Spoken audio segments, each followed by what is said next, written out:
আপনি কি জানেন রমজানে তাহাজ্জুদ নামাজ পড়ার ফজিলত কত বড়? এটি এমন একটি ইবাদত যা আমাদের রবের সবচেয়ে কাছাকাছি পৌঁছে দেয়। তাহাজ্জুদ নামাজ একটি বিশেষ নফল ইবাদত যা রাতের গভীরে ঘুম থেকে উঠে পড়তে হয়।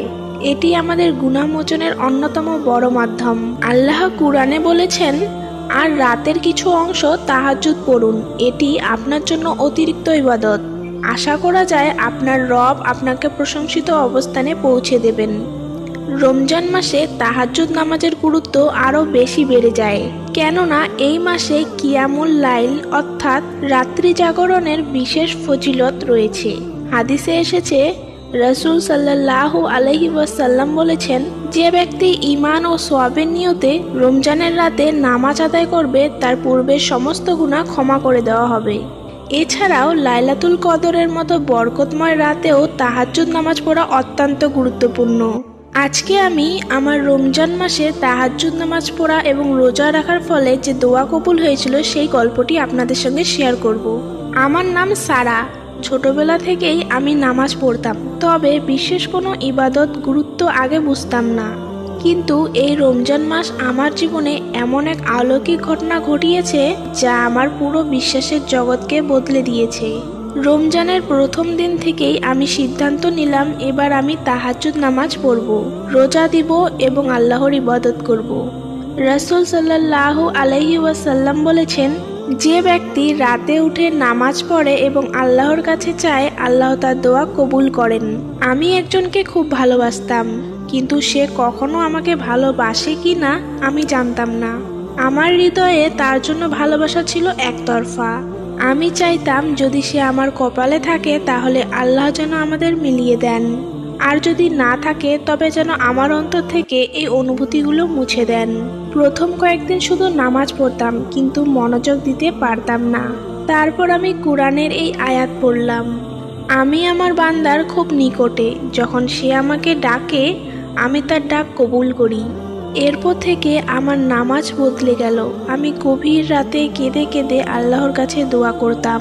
তাহাজ্জুদ নামাজের পর মোনাজাতে বলতাম, হে আল্লাহ, যদি সে আমার জন্য হয় তাহলে তুমি আমাদের মিলিয়ে দাও, আর যদি না হয় তাহলে আমাকে ধৈর্য দাও, আমার হৃদয় থেকে তার স্মৃতিগুলো মুছে দাও। রমজানের দিনগুলো কাটতে লাগলো, কিন্তু আমার দোয়া কবুলের কোনো লক্ষণ দেখছিলাম না। একদিন আমি আমার প্রিয় বান্ধবীকে বললাম, আমার কি আরও ধৈর্য ধরতে হবে, নাকি আল্লাহ আমার দোয়া কবুল করবেন না? সে বলল, তুমি জানো না আল্লাহ কখন কিভাবে তোমার দোয়া কবুল করবেন। হয় তিনি সাথে সাথেই দেন, নয়তো তোমার জন্য আরও ভালো কিছু নির্ধারণ করেন। তুমি শুধু বিশ্বাস রাখো। আমি আবার তাহাজ্জুদে মনোযোগ দিলাম। সিজদায় পড়ে আল্লাহর কাছে নিজের কান্নার জবানবন্দি দিলাম। রমজানের শেষ 10 দিন শুরু হলো। এক রাতে আমি আবার সিজদায় পড়ে গেলাম। কাঁদতে কাঁদতে বললাম, হে আল্লাহ, তুমি আমার অন্তরের কথা জানো। তুমি জানো আমি তাকে কতটা ভালোবাসি। যদি সে আমার জন্য হয় তবে আমাকে তার জন্য হালাল করে দাও। সেই রাতের পরে আমার হৃদয়ে এক অদ্ভুত প্রশান্তি নেমে এলো। আমি আর কষ্ট অনুভব করছিলাম না। মনে হচ্ছিল আল্লাহ আমার দোয়ার উত্তর দিয়েছেন, যদিও আমি জানতাম না কি হতে যাচ্ছে। একদিন একটি অপ্রত্যাশিত ঘটনা ঘটল। আমি হঠাৎই তার কাছ থেকে একটি মেসেজ পেলাম। সে জানতে চেয়েছিল আমি কেমন আছি। তার কথা শুনে মনে হলো সে আমাকে অনেকদিন ধরেই লক্ষ্য করছিল, কিন্তু কিছু বলতে পারছিল না। আমি অবাক হলাম, কিন্তু এটাকে কাকতালীয় ভাবলাম। পরবর্তীতে কয়েকদিন আমরা কিছু কথা বললাম এবং সে নিজেই একদিন বলল, আমি তোমার মধ্যে এমন কিছু দেখেছি যা আমাকে আল্লাহর কথা মনে করিয়ে দেয়।